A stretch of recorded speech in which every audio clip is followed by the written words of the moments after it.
City Trail Runner here. Today we're at the Body Mechanic to chat with owner and physio and UTA champion from 2016, Mark Green.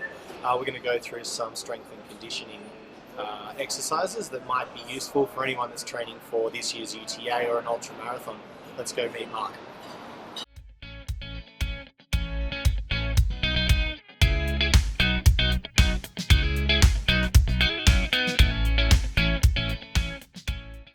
Mark, how you going? Good thinking, mate.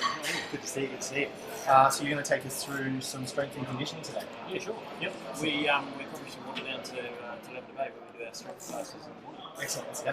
Cool.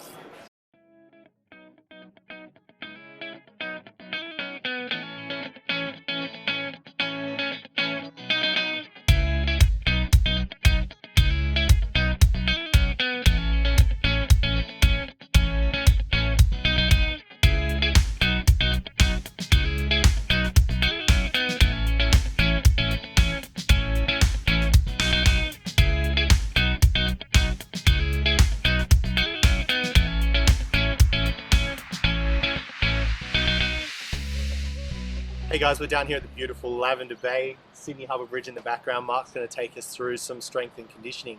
Mark, if I can start, I guess the first question would be, with so many runners overlooking strength and conditioning training, do you think it's important preparing for a race like Ultra Trail Australia 50k or 100k to include it in your weekly routine?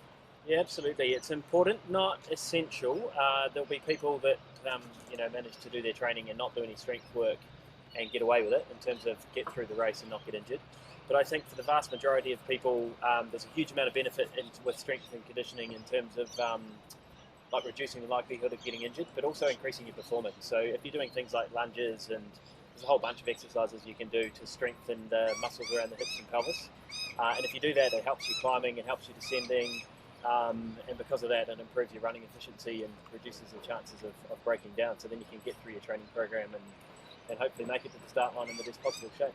Absolutely. So I guess if you're searching that PB or going after a quick time, it's definitely going to give you a better chance of achieving that. Yeah, absolutely. Yeah, but I think for everyone, if it's your first time as well, the number one thing with endurance racing is actually making it to the start line. So there's so many people enter these races and then and don't actually make it to the start line because either they get the training wrong or something happens, they ping a calf or get a sore knee or something. A lot of that can be prevented by strength and conditioning, but also just the right body management and right training programs and strategies and that sort of thing as well. Yeah, sure. So Mark, I guess the next question with that in mind is, if I'm someone that doesn't know a lot about strength and conditioning training, do I require a personal trainer to do strength? No, most of the exercises are really simple actually. Things like squats and lunges. You can probably do with a little bit of help with the technique initially, but you don't need to be supervised by a personal trainer for the whole session. Okay, so Mark, I guess, I'm relatively new to running. I've entered UTA for the first time, and I am interested in getting into the strength and conditioning training. Does the Body Mechanic provide advice and training on strength and conditioning and getting into having a good understanding on how to be correctly doing the exercises that are going to benefit you in the long run? Yeah, we do, absolutely. So we're Lavender Bay's 400 metres from the clinic, so we actually run a strength class on Mondays and Wednesdays mornings. Which at the moment is, with the UTA only a few months away, is actually currently full of UTA runners. And it's very running specific as well. Running and cycling, we treat cyclists and look after cyclists as well. But yeah, just a whole combination of exercises are aimed at helping people to get to the UTA and to help strengthen their bodies and help them stay injury free. We also, just as part of our normal physio practice, because we're runners or cyclists ourselves, we incorporate quite a few strength exercises and that type of thing into the treatment programs as well. So if someone's recovering from a calf muscle strain, for example, we'll give them some pretty specific exercises to help rehab the calf so that they can get back into the running properly. Absolutely. So I guess, and that's to any runner out there, anyone that is training and starting to have a niggle, it's probably not a bad idea to contact the guys at the Body Mechanic and just come see you, just because any chance to avoid injury is a good one leading up to the race. Yeah, absolutely. I guess also for people not based in Sydney, because I appreciate that not everyone's going to be able to make it to Lavender Bay, as nice as it is, but on a Monday and Wednesday morning at 6:30. The last few months I've been putting together a new website which is called the Body Mechanic Locker Room. So it's a website designed to give all this information basically to runners. So it's going to be lots of strength and conditioning exercises, but things like foam rolling technique and how to use a 20-point ball effectively, how to strap an ankle, how to manage a calf strain if you've got one. So all the sort of stuff that we do in the clinic already with hands-on treatment and help people, but try and make it just an online resource so that anybody, anywhere can have access to the information. That's great. Get themselves injury.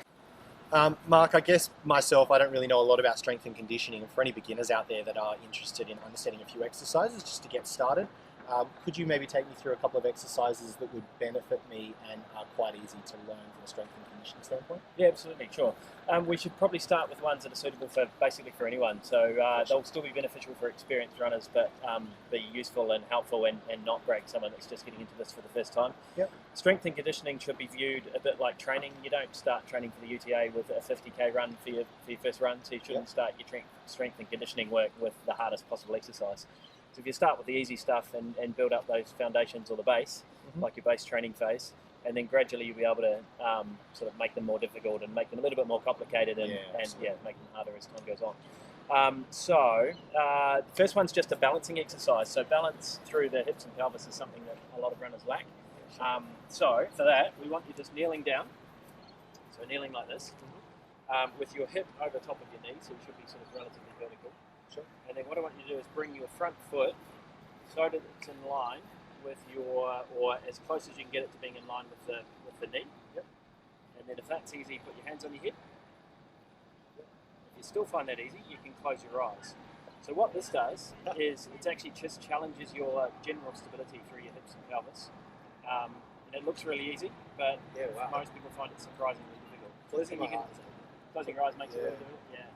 So runners really should have good balance through the hips and pelvis and good awareness of what their body's doing. So this is a good way of starting it. You can do it on the lounge floor, so you don't need specialised equipment and don't need to be anywhere special. But yeah, it's a great way. It just switches on the tummy muscles and back and bum and all the muscles around the hip and everything that we need to try and create that stable foundation. Absolutely. I guess how long would you do this for? If you can hold it for a minute with your eyes closed, you're doing a jolly good job. So you might last 5 seconds the first time, and obviously once you've done on one leg, then you do the same on the other. So the real trick is bringing the front leg across in line with your knee, or if you're too wobbly, so if you get to here and you're all over the shop, then keep your foot a little bit wider so you've got that more stability, and then over the next few weeks you can just gradually bring it so that it's in line. Yes. And then hands on your head and eyes closed just to make it a bit more difficult. Yeah, wow. Closing your eyes makes a whole lot of difference for balance. Yeah, it's a good challenge. That's great. Okay, we'll do a couple more. So the next one, again, it's balance but also flexibility through the ankle at the same time. So we call this one round the clock. So you're just standing, hands on your hips, and then if we stand on our left foot, with the right foot, what I want you to do is just go around each of the points of the clock. So 1 o'clock, 2 o'clock, 3 o'clock. And this leg here can bend, the heel stays on the ground, but the knee can bend forward. So you get round to 6 o'clock's way back there. Yep. 7 o'clock and 8 o'clock around behind you as well. And then 9, 10 and 11 back in front. And the idea is that as you get better, you should be able to reach slightly further away from midline. So as the flexibility here increases, but also as your stability increases. And then obviously you swap over and do it back the other way as well. And again, it's all designed to keep that pelvis soft. And how many times would you do that? If you can go twice around in each direction, so what you'll find is the calf muscle on the leg that you're standing on actually gets tired because it strengthens the calf and makes the ankle function as well. Yeah, that's great. I guess we should define stability for a runner. It's not your ability to do 100 sit-ups or 1,000 sit-ups or have a six-pack or any of that sort of stuff. So people get a little bit too obsessed with their abs when they're thinking about core exercises. What you should think about for a runner is, for the core, is, and I've said it about 5 times already, but is the hips and pelvis. So when you run and you land on one foot, basically you want your pelvis to travel in as straight a line as possible. So you want not much of this to happen and not much of this to happen. So most of our exercises are based around trying to keep that pelvis to be able to travel in a straight line when you're running. So, do one more. Lunges. Pretty much everyone's seen lunges. The most beneficial lunges for runners, if you've got the space, which doesn't require a lot, is actually walking lunges. And I think lunges are a lot better than squats because when you're doing lunges, you spend a lot of time on one foot, just like running. And It's that 1 foot stability that counts. Squats are good for just brute strength and raw power and switching on good muscles. The lunges are good for strength, but also challenges stability. So with the lunges, it's obvious. So hands on your hips, and the idea is keep your pelvis, keep your torso nice and upright. And again, we want the hips travelling forward. So it's just lunging down. And if your first time at this, you might want to only go about a quarter of the way down. And then you step through to the next one, and then step through to the next one. And then as you get better and better at it, you can start going deeper and deeper. And then there's other variations as well. But that's a good way to get started. So really good up again.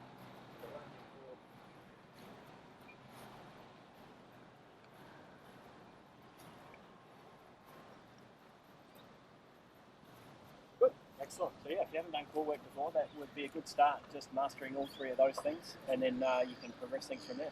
Absolutely. Well, look, Mark, thanks for taking the time out today to have a chat with us. And I guess for anyone that is interested in discussing this further, head to thebodymechanic.com.au, and if not, contact Mark and let's get training for UTA.